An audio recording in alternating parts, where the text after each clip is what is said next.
ദൂതസംഘമാകവേ എന്നെ എതിരേൽക്കുവാൻ സദാ സന്നദ്ധരായി നിന്നിടുന്നേ.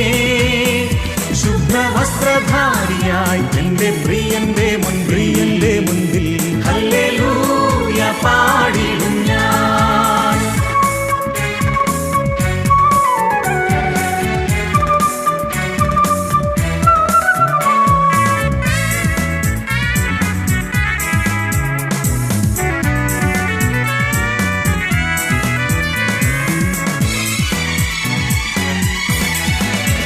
നാഥൻ പേർക്കായി സേവ ചെയ്തതാൽ താതൻ എന്നെ മാനിക്കുവാനായി.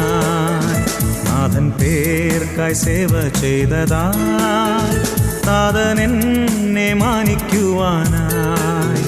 തരുമോരോരോ ബഹുമാനങ്ങൾ വിളങ്ങി